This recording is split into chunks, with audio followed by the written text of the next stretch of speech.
was Hofburg Palace. For 600 years, Hofburg was the center of power for the Habsburg dynasty, one of the strongest and longest-lived dynasties in Europe. While once the political center of the monarchy, the palatial complex of Hofburg Palace is now home to several museums, including the Sisi Museum.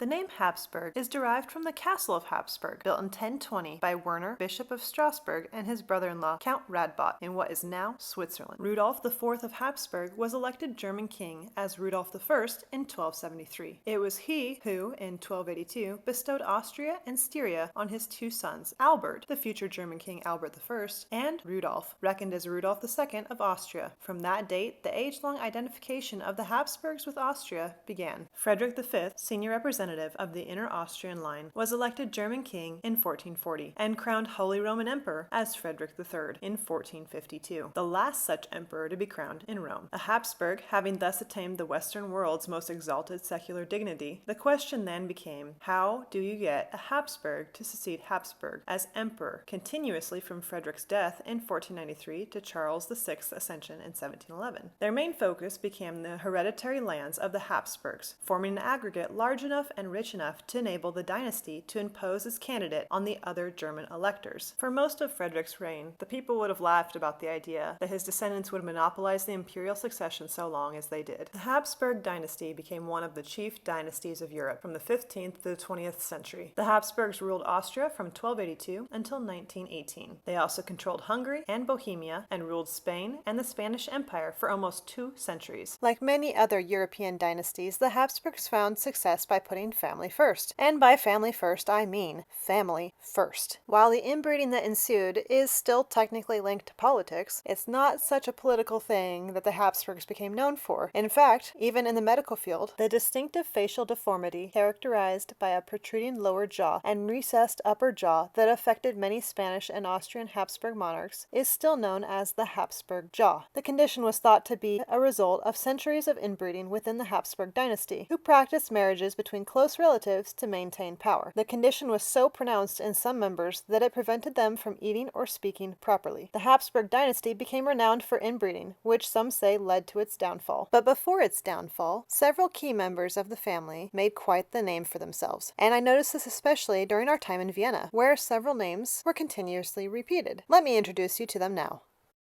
First up is Empress Maria Theresa, who lived from 1717 until 1780. She was the Archduchess of Austria and Queen of Hungary and Bohemia from 1740 until 1780, the only Austrian queen to reign in her own right. Upon the death of her brother, the only living prince in the family line, her father Charles VI changed the Pragmatic Sanction, a royal act eventually recognized by most powers whereby female issue was entitled to succeed to the domains of the Habsburgs. Since nearly every major European nation coveted some part of the Habsburg domains, their consent to the Pragmatic Sanction must be taken as nothing more than an act of convenience. Maria Theresa thus became a pawn on Europe's political chessboard. In 1736, she married Francis Stephen of Lorraine. The marriage was a love match, and 16 children were born to the couple, of whom 10 survived to adulthood. Despite the efforts of Charles VI, when he died in 1740, the War of Succession he had striven so hard to forestall broke out before the end of the year. He left the Habsburg state at the lowest point of its prestige, its coffers empty, its capital beset by unrest, and the naive courage with which Maria Theresa assumed her heritage and made her husband co-regent astounded Europe's chancelleries. Her successful appearance before the refractory Hungarian estates, ending with an appeal for a mass levy of troops, gave her a European reputation for diplomatic skill. When the Elector Charles Albert of Bavaria, one of the princes who had joined Frederick in assaulting Habsburg territories after she succeeded to the crown, was elected emperor, Maria Theresa was mortified. That dignity, little more than a title by then, had in practice been hereditary in her family for 300 years. Upon the death of Charles Albert in 1745, she secured for her husband Francis the imperial crown, which the law denied to women. Thus, her husband, Francis I, became Holy Roman Emperor. After the death of her husband, their son Joseph II also inherited the title of Holy Roman Emperor.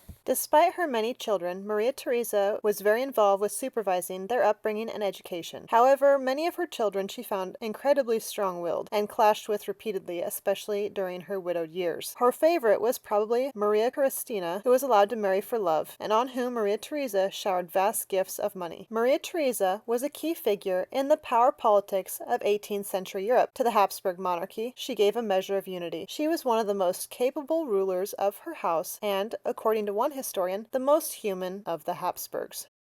Up next is Franz Joseph, who lived from 1830 to 1916. He was the Emperor of Austria from 1848 to 1916 and King of Hungary from 1867 to 1916. It was Franz Joseph who divided his empire into the dual monarchy, in which Austria and Hungary coexisted as equal partners. In 1879, he formed an alliance with Prussian-led Germany, and in 1914, his ultimatum to Serbia led Austria and Germany into World War I. One of the most profound influences in his life was that of his wife, the Duchess Elisabeth of Bavaria. He married her in 1854 and remained deeply attached to her throughout a stormy marriage. Although Franz Joseph always considered foreign policy his own speciality, he was in effect guided by the ablest among his foreign ministers. The style of Franz Joseph's foreign policy was dynastic and personal, just as he had contributed decisively to the creation of the League of the Three Emperors by appearing in Berlin in 1873 by the side of Tsar Alexander II. He endeavored also on later occasions to forestall potential conflicts with Russia through personal contacts, without realizing the fundamental nature of the antagonism between the two countries. During 1908 to 1914, Franz Joseph held fast to his peace policy in the face of warnings by the Chief of the General Staff, who repeatedly advocated a preventative war against Serbia or Italy. Yet, without having fully thought out the consequences, he let himself in July of 1914 be persuaded by Leopold, the foreign minister, to issue the ultimatum to Serbia that led to World War I. Though he was raised as a soldier and wore a uniform all his life, Franz Joseph was no more a strategist than he was a statesman. He made up for his deficiency by the careful study of documents, by an extraordinarily retentive memory, and by being a shrewd judge of character. He was to his civil servants an unequaled model of exactitude, devotion to duty, and justice. During his reign, Austria-Hungary was credited with having a civil administration that was as efficient as any in Europe. Although a gentleman of irresistible charm in personal contact, Franz Joseph was also greatly feared as the head of his house. His own marriage had been a love match, and he remained devoted to his wife.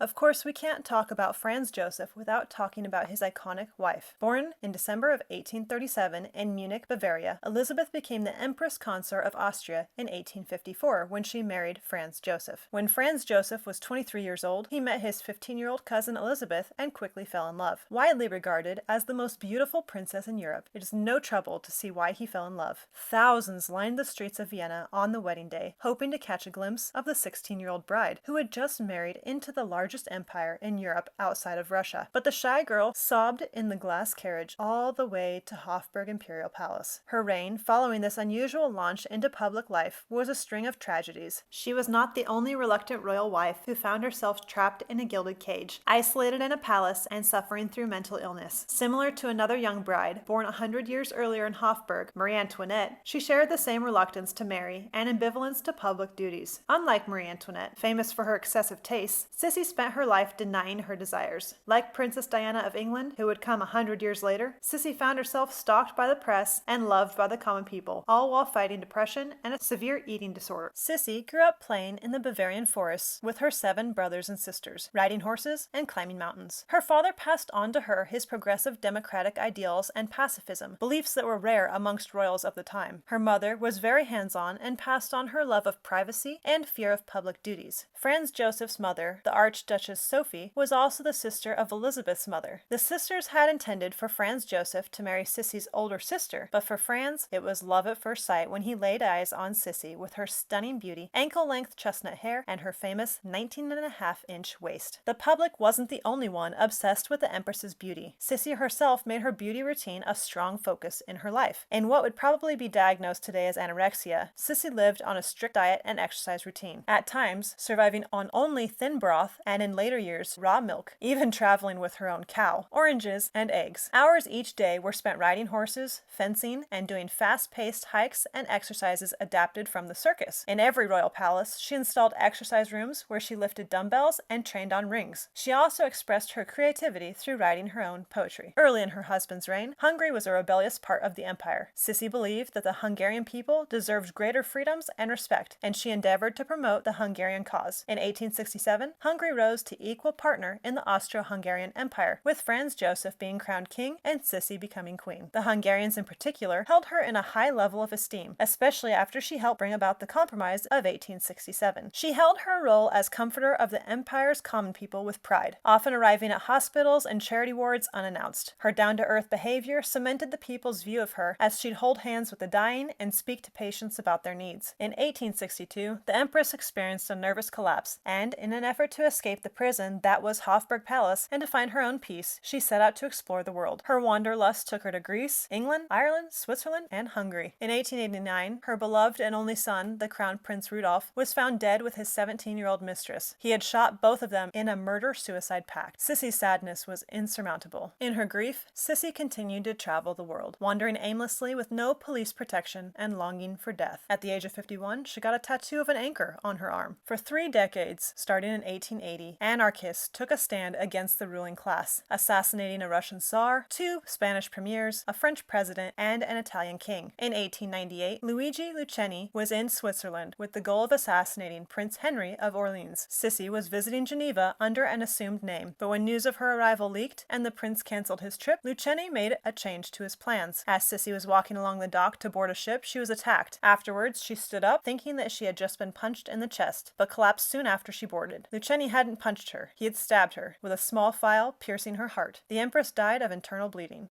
Though not explicitly Viennese, honorable mention has to go to Maria Theresa's daughter, Marie Antoinette, who was born in Vienna in 1755. She was only 14 years old when she married the future Louis XVI, King of France. In her early years in the French country, Marie Antoinette captivated the French public. When the teenager made her initial appearance in the French capital, a crowd of 50,000 Parisians grew so uncontrollable that at least 30 people were trampled to death in the rush to meet Marie Antoinette, the future Queen of France. Her gravity-defying hairdos made her all the more popular, with some of them rising nearly 4 feet high. The Queen's fantastical poufs had feathers, trinkets, and on one occasion even an enormous model of the French warship La Belle Poule to commemorate its sinking of a British frigate. As Queen, Marie Antoinette became increasingly a target of criticism by opponents of the domestic and foreign policies of Louis XVI, and those opposed to the monarchy in general. She served as the last reigning queen of France before the Revolution.